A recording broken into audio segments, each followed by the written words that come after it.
Yes, sir. I pledge allegiance to the flag of the United States of America and to the republic for which it stands, one nation, under God, indivisible, with liberty and justice for all. Dennis, will you lead us in prayer? Let us pray. God, we're thankful for this time that we can come together in fellowship, partake of food, and receive support and encouragement of each other to do better in our community. We ask for your guidance in our efforts within community and national, international development. These prayers we ask in thy name. Amen. Amen. Well, I see Nelson just walked in just in time. I'm so glad to see you, Nelson. I'll get my name tag on and we'll have a song. And since I'm here on short notice, I think it's probably a good idea to do Rotary today. We'll do this in honor of Verona so that you'll see how well we do a song. Don't listen, Verona, please. Here we go. R-O-T-A-R-Y,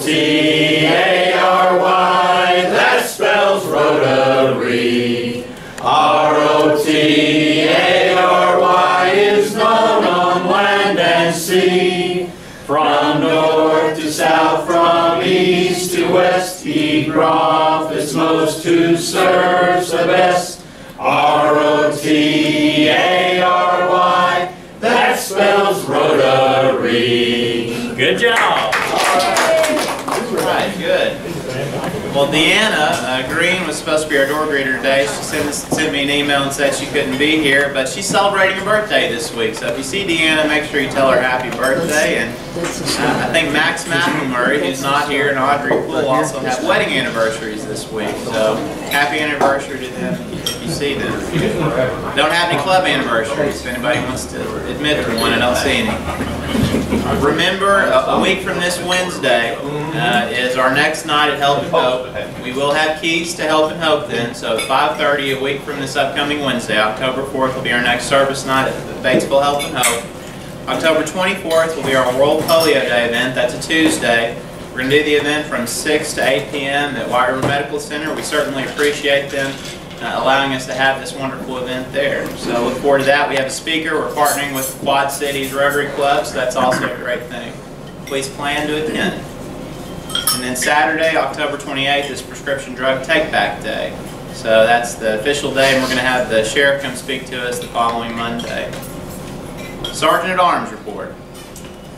Well, it seems like everybody's having trouble getting together with their Rotary friends, so we're going to skip this week. But I encourage you, as Jared and I have done, is just exchange that attachment that was sent out. If you'll complete that and email it to your Rotary friend, if you still try to get together like we're going to try.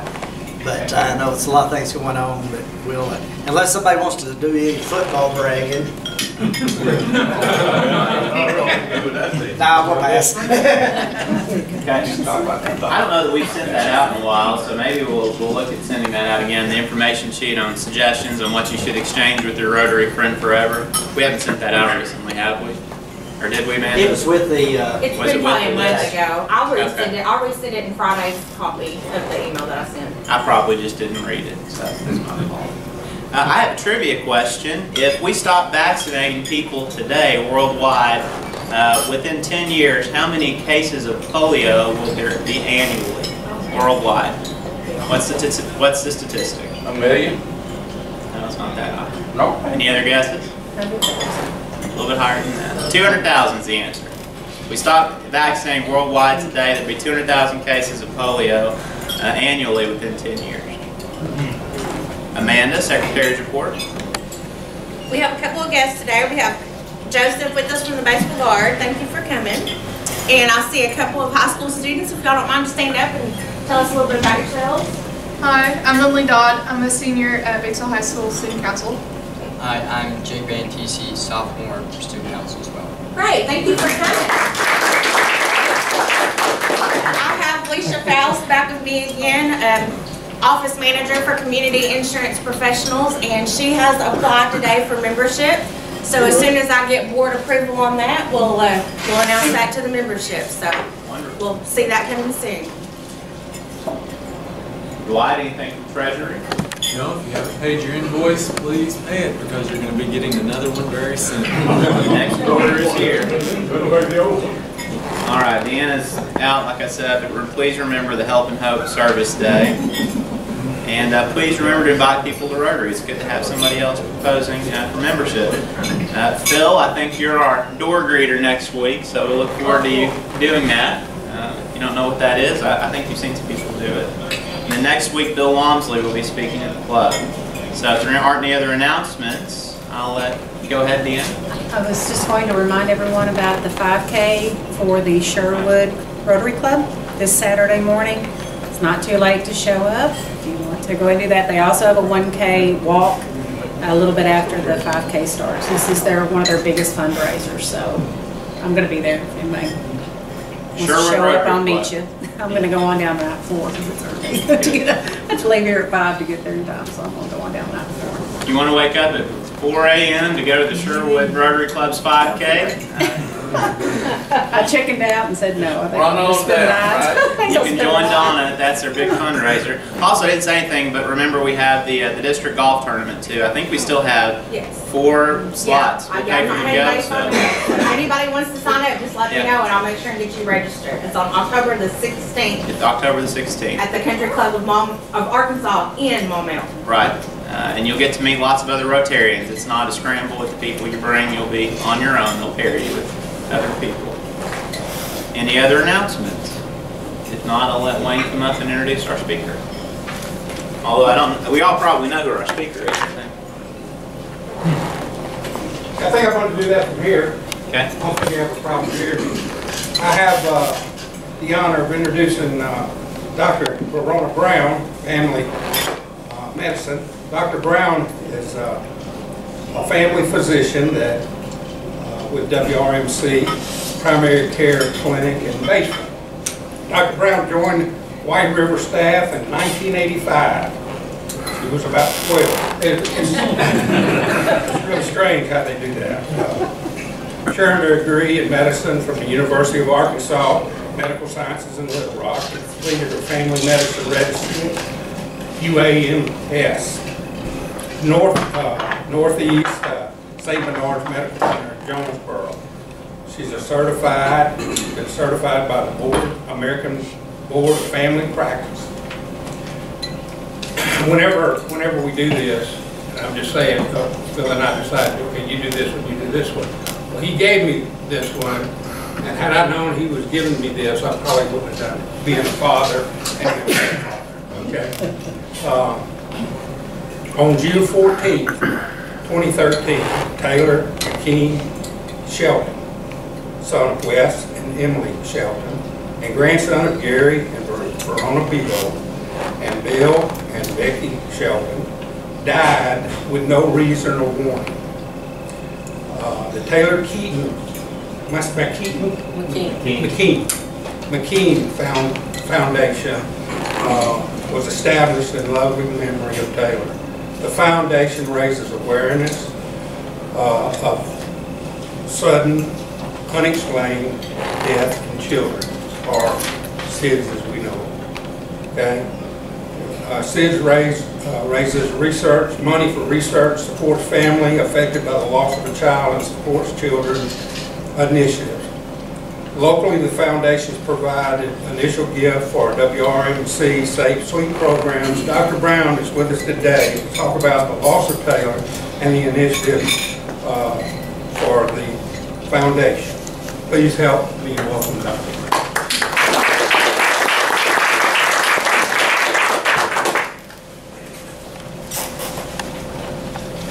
Microphones, so. You what? We don't have a microphone, so you're going to have to speak. I'll try to speak loudly. Koana stole it.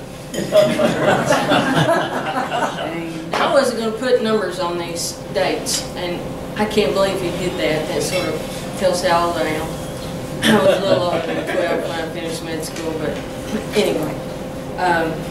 But when we do finish med school, one of the things that comes with the deal of finishing med school is pronouncing people dead and dealing with death and dying. And sometimes as a physician we don't think about that as a young physician. And so all of a sudden, we're empowered with this, go pronounce this person dead, which can be a shock to us. And when you're first a young physician, we're so enthusiastic about doing all new doctor things, we can get a little carried away.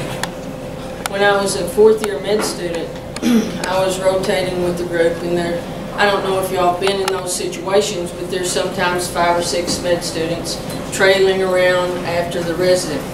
And we were with Dr. Fernandez, who was an Argentina doctor, really nice guy, very sweet, but he had a real strong Argentina accent. And we had had a terrible thing happen to our patient who was there in the CCU. She was actually the patient. Her daughter, who was en route to the hospital to see her, had been tragically killed in a motor vehicle accident. No one else was around to tell the patient this, so he was going to give this bad news to the patient. Here we were, trailing him like little ducklings. He's trying in his best English to relay this to her, as we have to sometimes do when we're physicians. And he says, Mrs. Smith, I have some very bad news to tell you that your daughter, who was on her way to visit you here in the hospital, was in a very bad accident, and she had this very bad accident, and I am so sorry. It makes me so sad to tell you. I'm afraid. I think she's dead. And she looks at him and she said, well, doctor, don't you know for sure? So we have to be careful when we relay these things to the family and to other people that we say it in the way that we say it.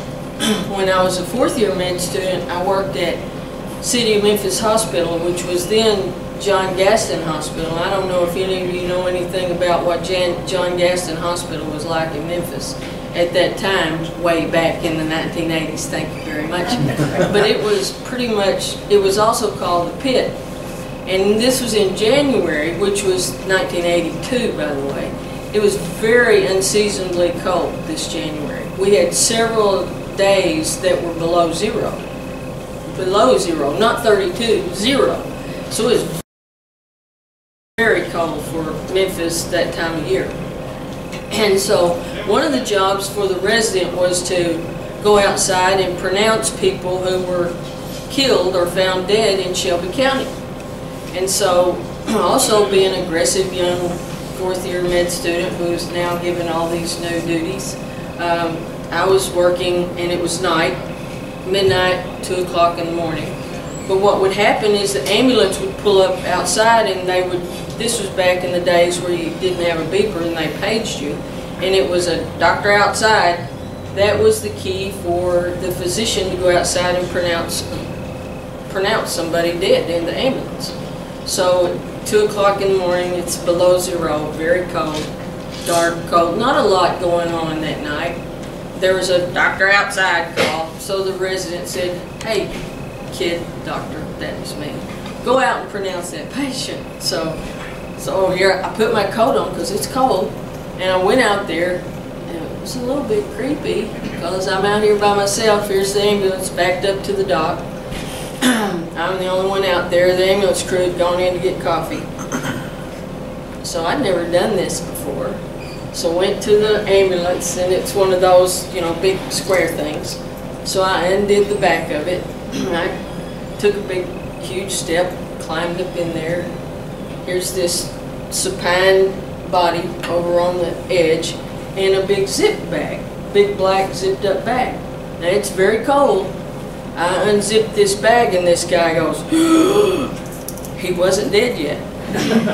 So I scrambled right out of there, screaming and yelling that he's not dead, he's not dead. So we had hauled him inside. What had happened is, being so very cold, he was in a motor vehicle accident out in the county, and he had undergone what's known as the diving reflex. And because they thought he was dead, he really wasn't dead. And so we tried to warm him up and revive him. He actually did succumb and died. But not for a while, and it was pretty exciting for a while. So that's another thing you have to make sure when you pronounce someone that they actually are dead. And then as my career advanced and I was a resident in Jonesboro at St. Bernard's at 2 in the morning, that's another job for the resident to go pronounce anyone who dies during the night. And we don't necessarily know those patients. So over time, you have to learn some tact and compassion and hopefully how to handle that situation with families, or sometimes there's not even one there, but you still have to learn to be respectful of that person who has passed. And there's sometimes in 2 o'clock in the morning would be a very long hallway. You go into a room and there would be a person who's passed away all by themselves. And it's somewhat sad and somewhat a strange situation and almost creepy when you walk back down the hall and you're sort of looking over your shoulder as you're going back to work. But those are things you have to learn as a young physician. And I spent 10 years in the emergency room, and I dealt with families all the time who perhaps a person would walk in talking to me and then not walk out. They died in the emergency room. It's a very moving experience to deal with that. I also dealt with families who lost children. And those are the things I remember, the times that I remember most of all. After going through what we went through as a family, and I look back on those times that I dealt particularly with families and had to go in and tell that family that their child, teenager, was dead, was not going to survive. I hoped that they remembered that I did that with grace and compassion and empathy that they deserved. Because as a young physician, you don't always remember that. You don't always appreciate that until you've gone through life's deaths. You know, I had the privilege of being with my parents, who both had long illnesses, when they died. And I considered that a gift, to be with them so that they weren't alone. And then as we go through those sorts of times, I thought, you know, my coming and speaking to them might be what those people recall to some degree. That doctor that walked into the room. And I hope to goodness that I did it with class and with empathy and in a way that wasn't in any way crass. Because having gone through what our family went through when we lost Taylor, it makes you realize how important those moments are. Gary and I had the opportunity to have Taylor with us 2 weeks before he died. Ella came to us with literally an SUV full of stuff. She had his playthings, his video monitor, and a large container of organic food, which we were supposed to feed him. We had avocados at every meal, and he would throw them and he would eat some, and he was a delightful little boy. This was a couple of weeks actually before he died. Or before she came to us. And the weekend that we had him was actually 2 weekends before he died. It was over Memorial Day weekend, and he died Father's Day weekend. And we had never had him before because he'd never spent the night away from Ella. That's how protective they were of this child. And they were going to a wedding in Mexico, and I really didn't think she'd leave, but she did, and we had a wonderful time with him. He was a delightful child. But he was your normal, almost 15-month-old child. He was a walking, talking, jumping up and down, climbing up and down the stairs child. He was not an ill child. He had not been an ill child. He had the usual colds and ear infections, but he was not particularly a sick child. He was a healthy child and very friendly, very happy, very playful, and we enjoyed our time with him so much. And during the visit, Gary had enough avocados and took him to McDonald's, where he'd never been. And when they got home and Wes went out to get the baby carrying car seat out of the car, there were some French fries in the seat. He came in and said, "Ella, they're busted." But they didn't really care. They thought it was fun. But 12 days, they picked him up on Sunday, so 13 days later, we were actually playing golf in the White River Med Center tournament. It was the first time Gary and I had ever played on the same team. And we just finished the third hole, and I was riding with Diane Lambert, and Gary was with William Clark. Diane and I stopped at the restroom. If you've played Eagle Mountain, you know where the restroom there is after the third hole.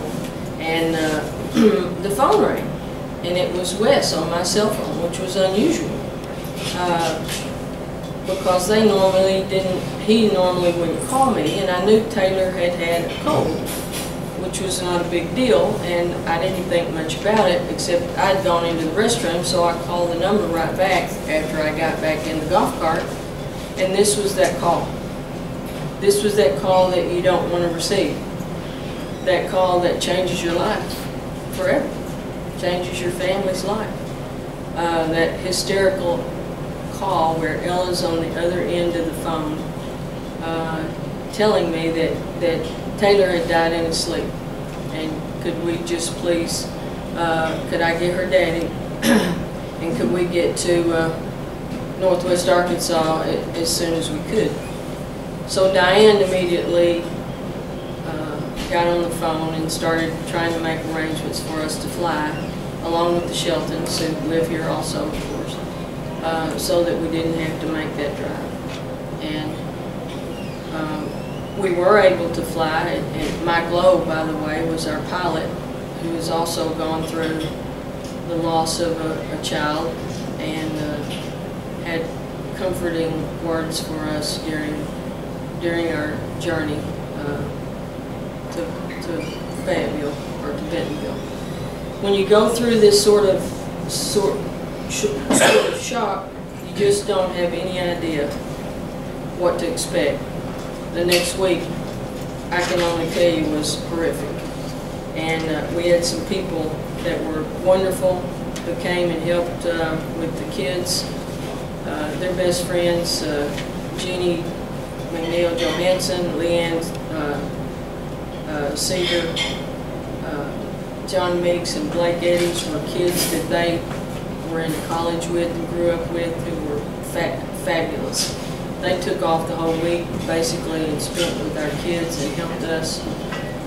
When you go through that sort of thing and you have a sudden death in an infant or child at home, they take the baby away to do an autopsy. And so this death occurred on Saturday. And so nothing's done until later in the week, because they don't do autopsies on the week. So we had several days before we could make any definite plans, which is also very difficult for you as a family. I hope we're not going to lose our... We're fine, man. We'll get it fixed. Okay.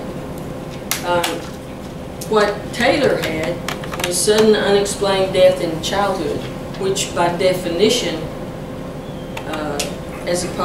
sudden unexplained death in childhood occurs in children over the age of 12 months, which is the cause of death, which remains unexplained after a thorough investigation. SUDS, or SUDC, is part of the CJ Foundation for SIDS. SIDS, by definition, is unexplained death, or death which affects children who are under the age of 12 months. And this is basically a definition. So Taylor fit in this group of children. He was almost 15 months old when he died.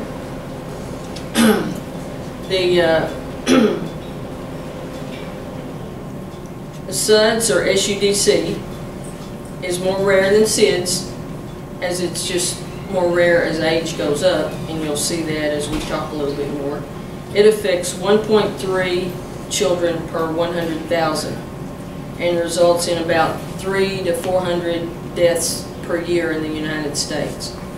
SIDS, on the other hand, affects 57 per 100,000, resulting in 3,000 to 4,000 deaths per year.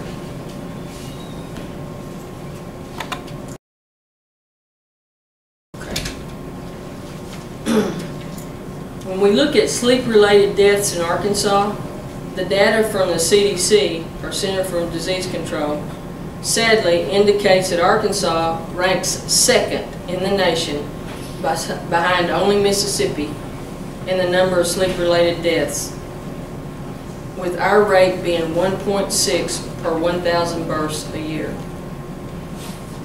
The death rate in Independence County is 2 per 1,000 births per year.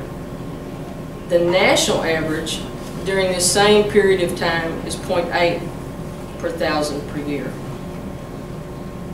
Since 1999, there have been 1,100 deaths from SIDS in Arkansas. Now, if you think about that, folks, that's pretty embarrassing.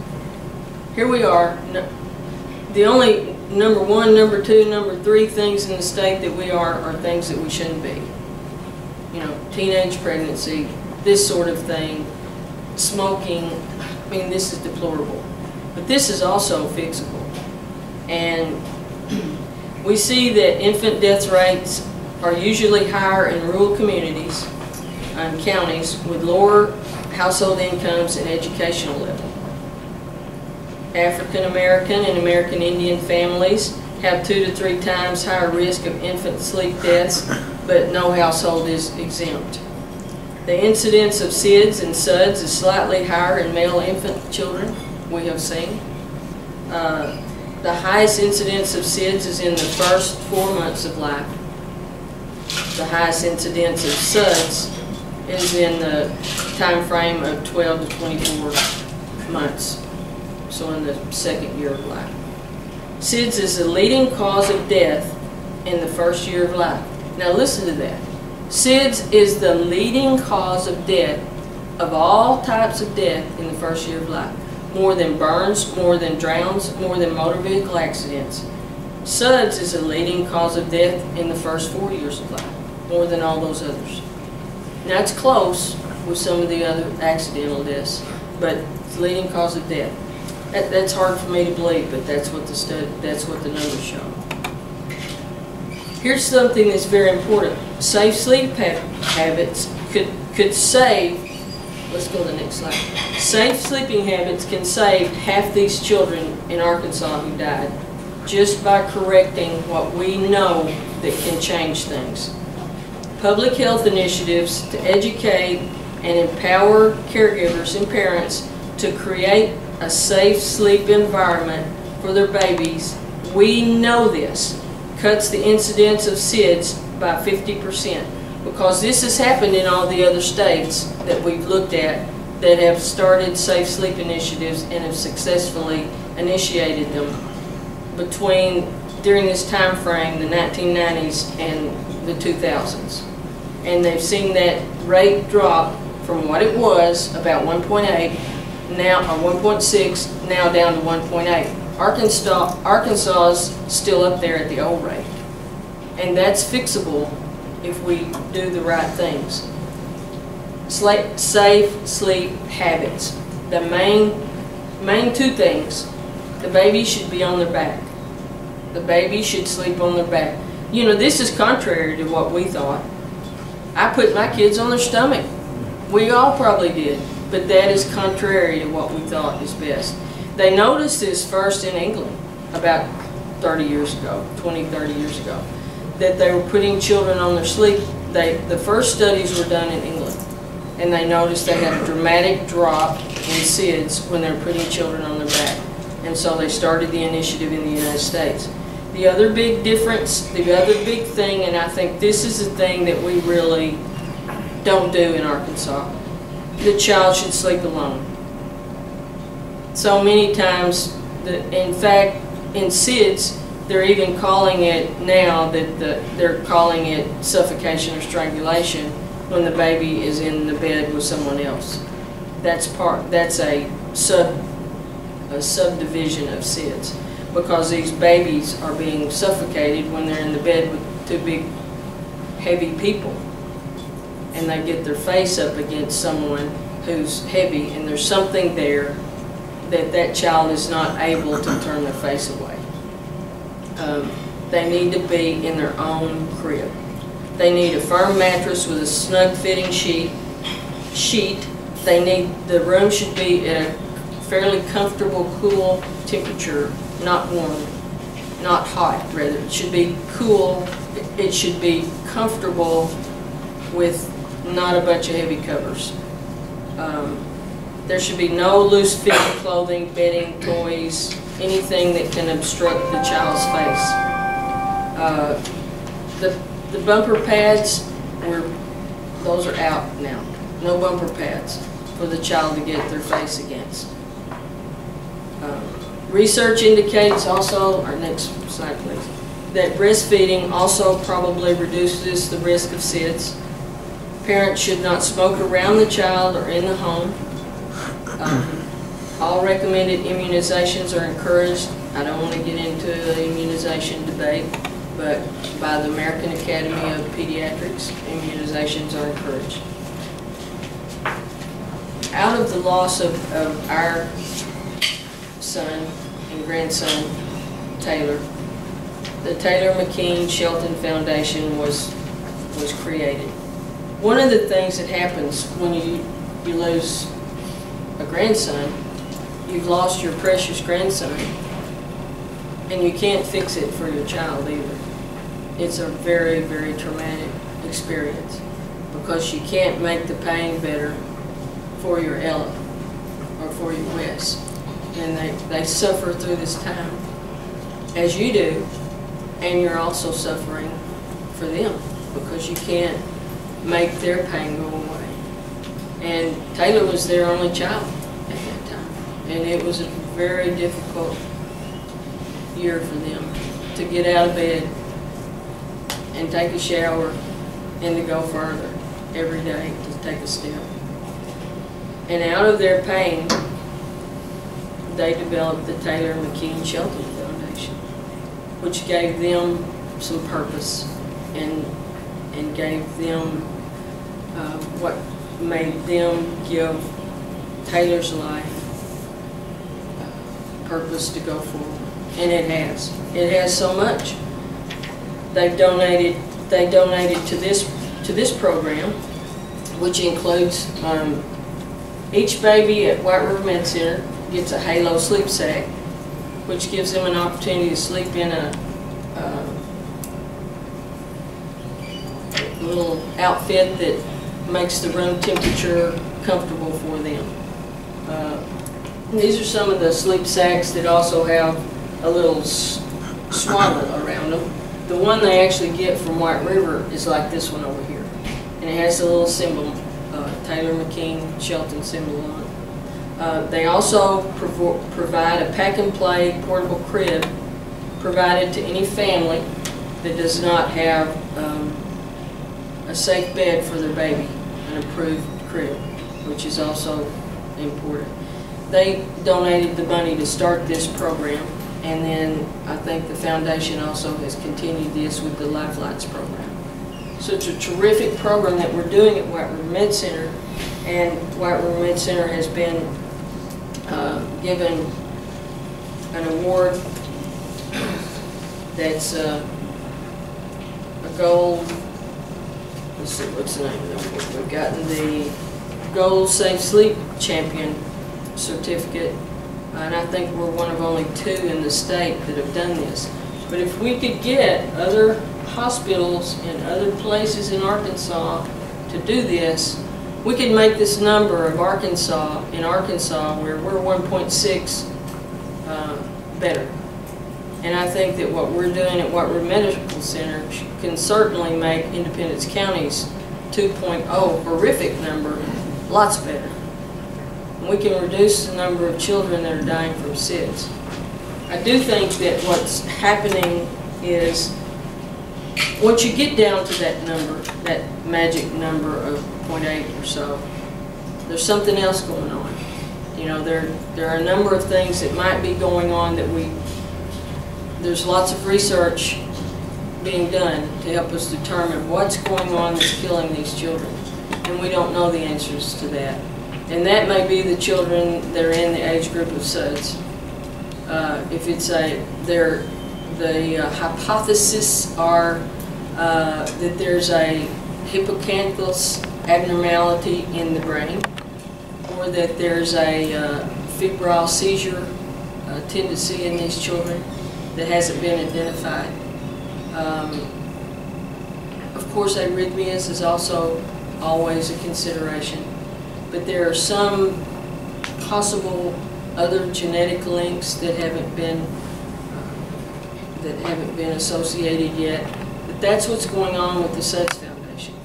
And Ella and Wes have, through the Taylor McKean Foundation, have donated $280,000 to the SUDS Foundation for research. They also, in addition to this program, donated the Dolphin Slide in Batesville at the Aquatic Center.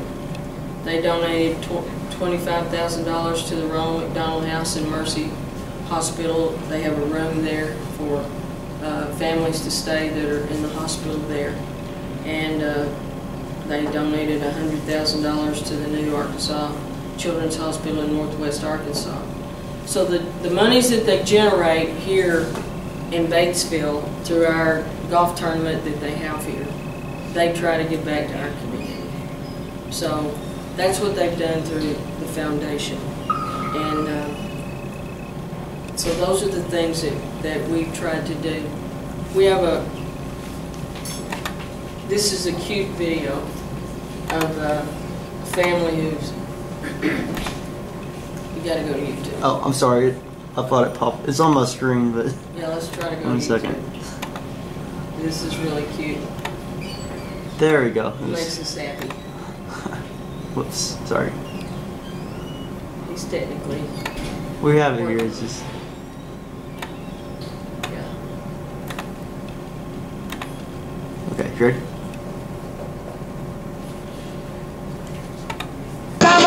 In the building, everybody hands go up. That they may take our lives, but they'll never take our freedom. I live in for hip hop. Well. This is hip hop for today. I give props to hip hop, so hip hop parade. Oh, hey. Every day this song will love. So I put my hands up to play my song.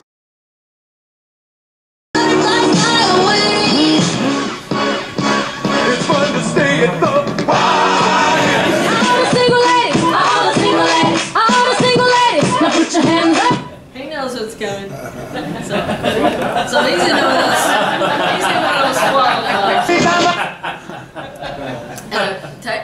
Thayer, our second grandson, who was born a couple of years ago, slept in a Michelin suit. And he couldn't move, bless his heart. I can't believe he could sleep. But he was in this thing that blew up, so he couldn't turn over. What this does, it keeps them from turning over when they're swaddled. And that long thing, plus having their arms swaddled, they can't use their arms and legs to turn over, so they're sleeping on their back. Thayer was in this big, it was like a padded snowsuit, only thicker, so he couldn't turn over. He didn't turn. I guess he's out of it now, but he couldn't turn over till he was about 2 in the bed. So,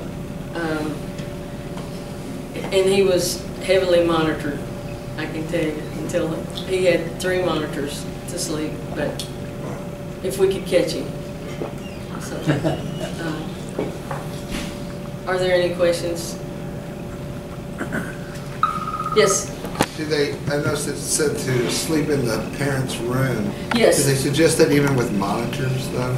You know, they really discourage monitors. They say have them in the room, but yes, they're saying have them in the room, in their own bed. But even if there is a, you know, we had monitors on there. In fact, the first 2 weeks, the first week or so when we were up there with them, we all slept with them. We all slept with him and the monitor in the living room floor for the first few nights. So you can imagine our anxiety level. It was tremendous. But they actually discourage monitors because I think they don't want people to be dependent on those. But I think that every family has to try to find their comfort level.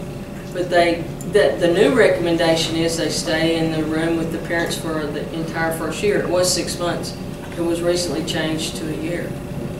I think they will be lucky if he gets out of the room by the time he's a teenager. Dr. Brown? Yes, sir. There are no visible, obvious external signs that would be symptomatic of SUDS, so you just don't know? Of true SUDS, no. You know, if there's a suffocation issue or a strangulation issue, there are signs of that. You know, so they can tell if that's happened. If there's an arrhythmia, they cannot tell that. If there's no defect in the heart itself. If it's an arrhythmia issue, the only thing that they can do is go back and look at the parents and see if they have an arrhythmia like a long QT, short QT, you know, some sort of abnormality in their heart that might get transmitted genetically to a child. And most parents that go through this probably undergo those type testing because they also want to know it for other children if they have other children. So those are things that they look for. Sadly, most of the time they don't find anything. Many times they have found upper respiratory infections, but certainly not something significant enough to kill a child. You know, there might be a mild infection related to this, but nothing that would kill a child. That's what is horrifying to physicians, because we send them home every day after having a mild upper respiratory infection. And then to look at the data, it's really frightening that that could occur. And that be the day that something like that happened, or the night. You know, this happens during naps. It happens actually more commonly in the winter months. It happens more commonly on weekends. It happens, I'm trying to remember the exact, happens more commonly if the child is not, it happens more often than not if they're not with their parents. And the hypothesis there is that they sleep more soundly. It's more common in premature children. And that the thought is that if they have a vulnerability and then they can't respond to a stressor, for instance, if they're in a bad sleep situation, that they can't respond to that situation as well as a child who perhaps wasn't a preemie or wasn't in a stressful situation. They can't respond to that to move their head, or for some reason their brain doesn't react to this decreased oxygen level. But all that's just somewhat of a hypothesis. It's been very baffling to scientists and physicians for years. And it was such a breakthrough when they found that these simple maneuvers has significantly decreased the incidence of SIDS to about half of what it was. But once it got to that half, it hasn't changed in the past 15 years from the half. So once it got to there, there's still something going on that we haven't been able to figure out. And that may be the same thing that's going on with SUDS, probably is. And whatever that is, the incidence decreases as the child ages, but it's still there.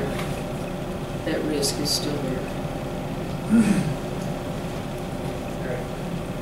Thank you, Dr. Brown.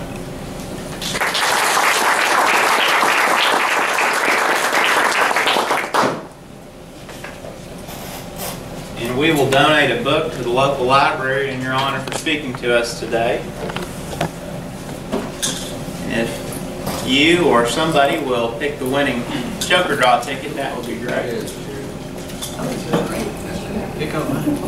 Now that happens, Gary, we're gonna be really suspect. I wasn't sure what number. 744182. Is it Wayne? It's my best friend. Yay! Yeah. See, Wayne's my best friend. It's a conspiracy. Yeah, but I guarantee if he wins, he's not gonna share it with you. He knows I'm going on vacation. Joker. Are you kidding me? Yeah. Way to go, Wayne. That's good. She jumped.